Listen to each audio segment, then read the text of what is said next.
देश के सतपुड़ा जिले में एक ऐसा जंगल है, एक ऐसा डरावना जंगल है जिसमें एक बहुत ही खूंखार पेड़ है। एक ऐसा पेड़ जिसकी डरावनी कहानियां वहाँ के आसपास के हर गांव में प्रसिद्ध है, लेकिन वो जो कहानियां हैं उसके बारे में लोग बात करने से भी थर थर कांपते हैं। ऐसा माना जाता है कि इन सतपुड़ा के जंगलों में कुछ ऐसे पेड़ हैं जो मिट्टी से नहीं निकले हैं बल्कि पत्थर के ऊपर निकले हैं। इसके अलावा गाइस एक और कहावत है। ऐसा कहा जाता है कि जब चांद पूरे तरीके से आसमान में होता है तो इनमें से कुछ पेड़ ऐसे हैं जो चमकने लगते हैं। लेकिन जब मैंने ये कहानी पढ़ी तो मुझे इस कहानी का असली ट्विस्ट तब समझ में आया जब कुछ लोग बोलने लगे कि वो पेड़ दूर से पेड़ की तरह नहीं बल्कि बिना हाथ पैर वाले इंसान की तरह दिखते हैं। और इसी चीज को एक्सपीरियंस किया हमारी कहानी के कैरेक्टर आरव ने, जिन्होंने हमें ये स्टोरी भेजी है। लेकिन आरव ने जो एक्सपीरियंस किया उसमें कुछ ऐसा था जिसे सुनने के बाद शायद आवाज सो भी ना पाओ। लेकिन ऑब्वियसली कहानी को आगे बढ़ने से पहले हेलो गाइस, मेरा नाम है अविनाश कुमार और आप देख रहे हो उसी को ऑफिशियल शो हॉरर स्टोरीज।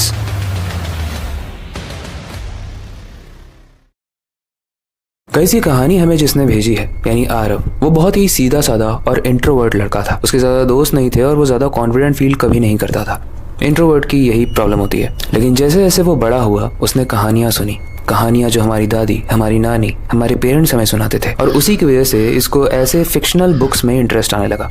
ऐसी बुक्स जिसकी कहानियां सच हो या ना हो वो खुद ढूंढने जाना पड़ता है। आरव काफी साल से जॉब कर रहा था और जॉब के साथ साथ वो ऐसी कहानियां, ऐसी मूवीज भी देखा करता था जिसमें डर हो, जिसमें एक्सप्लोर करने का मौका मिले। और एक दिन वो लाइब्रेरी में बैठा हुआ एक आर्टिकल पढ़ रहा था जिसमें सतपुड़ा के इसी पेड़ के बारे में लिखा था, और उसमें लिखा हुआ था कि ये मिथ है या सच, ये आज तक कोई नहीं जान पाया। एंड इस क्वेश्चन ने आरव को बहुत आकर्षित किया।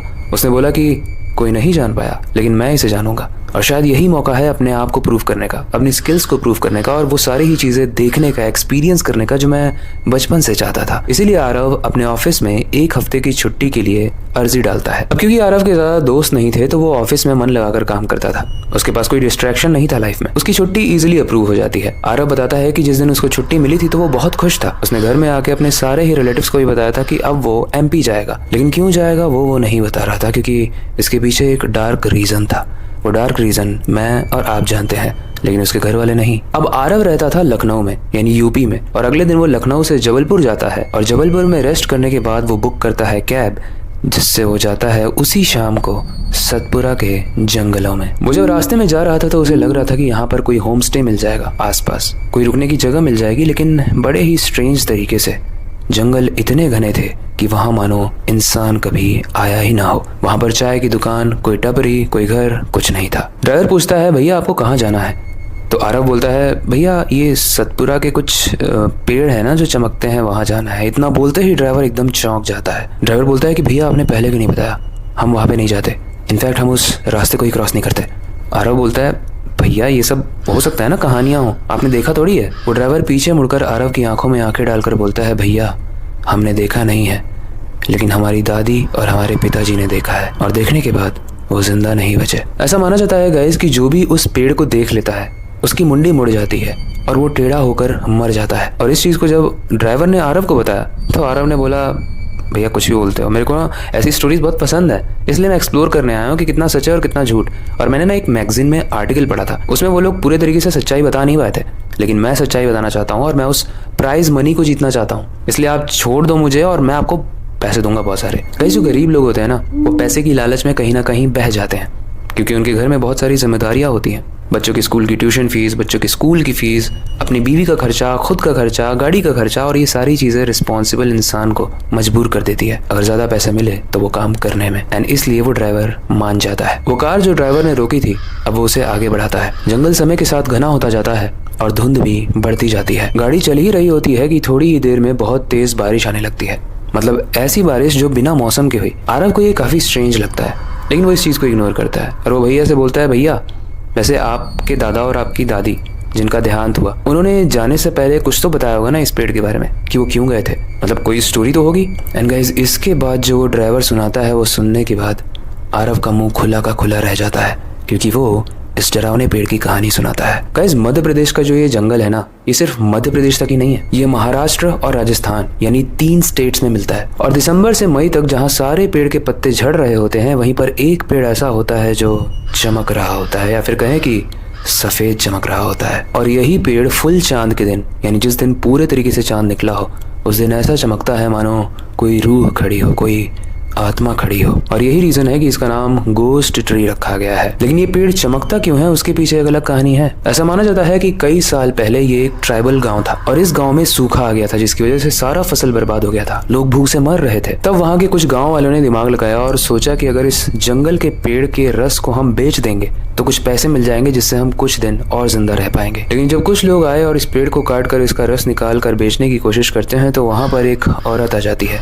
एक औरत जिसे वहाँ के लोकल लोग माई कहते हैं। वो औरत आकर बोलती है कि इस पेड़ का जो रस है वो जहरीला है और इस चीज को अगर तुम लोग मार्केट में गलत बोलकर बेचोगे तो हो सकता है कुछ लोग मैनिपुलेट होकर खरीद लें और तुम्हें पैसे भी मिल जाए। लेकिन जहाँ तुम पैसे लेकर जी रहे होगे वहीं पर इस रस को खाकर कोई मर रहा होगा। गाइस, ऐसा माना जाता है कि उस औरत की बात नहीं मानी गई और क्योंकि भूख में इंसान पागल हो जाता है तो उन लोगों ने इस औरत को एक पेड़ से बांध कर जला दिया। और उस दिन उस औरत ने उजले कपड़े पहने हुए थे। वो औरत चिल्लाती रही, चीखती रही, लेकिन किसी ने उसकी बात नहीं मानी। और बाकी गांव वालों ने इस औरत के मरने के बाद बाकी के पेड़ को काटा, उसमें से रस निकाला और मार्केट में ये बोलकर बेचा कि इस रस में बहुत ही आयुर्वेदिक फायदे हैं, इसको आप खाली पेट पियो और आपका वजन कम हो जाएगा, आपकी सारी बीमारियां खत्म हो जाएंगी। उस वक्त के कुछ मासूम लोग जिनके पास पैसे थे, उन्होंने इन गांव वालों पर विश्वास करके उस रस को खरीद लिया। एंड गाइस, ऐसा माना जाता है कि लगभग एक हफ्ते के अंदर ही शहर में एक महामारी फैल गई। एक महामारी जिसने इस रस से जन्म लिया था। बहुत सारे बैक्टीरिया और वायरस फैल गए, जिसकी वजह से सतपुरा के आसपास के पूरे गांव ही साफ हो गए।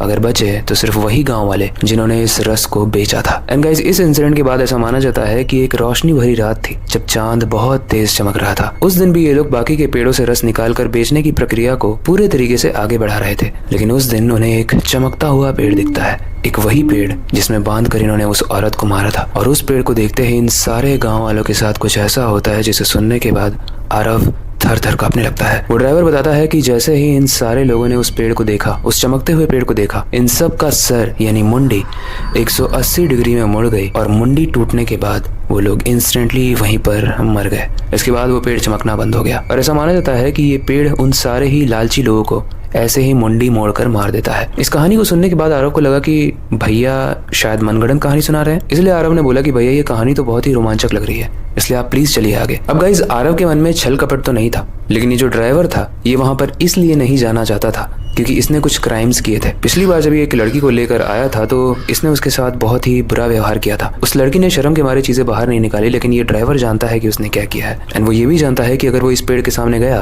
तो उसकी मुंडी भी टेढ़ी हो जाएगी। इसलिए थोड़ी दूर के बाद जहाँ से इस पेड़ का रास्ता शुरू होता है, वो ड्राइवर बोलता है कि भैया आप यहाँ से चले जाओ, मैं नहीं जा सकता आगे। लेकिन तभी आरव कुछ ऐसा करता है जिसके बाद ड्राइवर मना नहीं कर पाता है। आरव बोलता है कि भैया मैं आपको 10,000 रुपए दूंगा सिर्फ गाड़ी को वहां तक ले जाने के लिए। अब ऐसे में ड्राइवर को आता है लालच। वो सोचता है कि मैं पेड़ को नहीं देखूंगा, मैं आरव को बस छोड़कर जल्दी से वहां से भाग जाऊंगा। ड्राइवर तो ये भी सोचता है कि अगर आरव के ऊपर कोई मुसीबत आ जाएगी तो मैं उसे पूरे तरीके से छोड़ दूंगा, उसकी हेल्प नहीं करूंगा और उसके पैसे लेकर भाग जाऊंगा। एंड गाइस, ऐसा इंसान दिल से कभी साफ नहीं होता। उसके बाद जब गाड़ी आगे जाती है, आरव उतरता है और ड्राइवर भी उतर के बोलता है कि भैया मैं यहाँ से जा रहा हूँ। आरव बोलता है भैया आप ना बाहर जाके वेट करो, मैं इस पेड़ को छू कर आता हूँ। आरव उस पेड़ को जाकर छू ही रहा होता है, तभी वो ड्राइवर उस पेड़ को देख लेता है। वो चांदनी भरी रात थी, वो पेड़ चमकता है और उस ड्राइवर की मुंडी कार के अंदर ही मुड़कर स्टीयरिंग व्हील पर लग जाती है। गाड़ी का हॉर्न बहुत तेजी से बजता है। आरव आके कार के अंदर देखता है तो वो देखता है कि उस ड्राइवर की मुंडी उल्टी मुड़कर स्टीयरिंग व्हील पर लगी हुई है।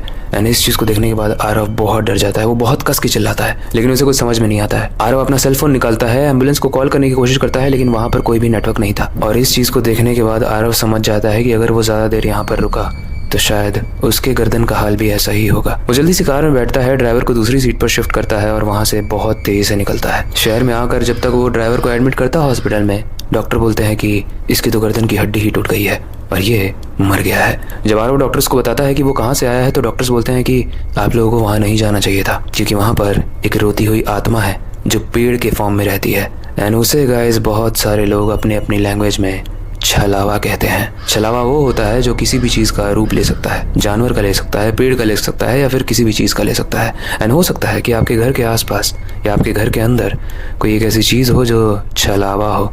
आपका टीवी का रिमोट, आपका पेन, आपका कैमरा या फिर जिस चीज में आप इस वीडियो को देख रहे हो यानी आपका मोबाइल स्क्रीन, वो भी एक छलावा हो। मुझे नहीं पता क्या सच है क्या सही, मैं तो जो बस लोग कहते हैं वही आपको बता रहा हूँ। बाकी आपने क्या छलावे के बारे में सुना है हमें कमेंट सेक्शन में जरूर बताना।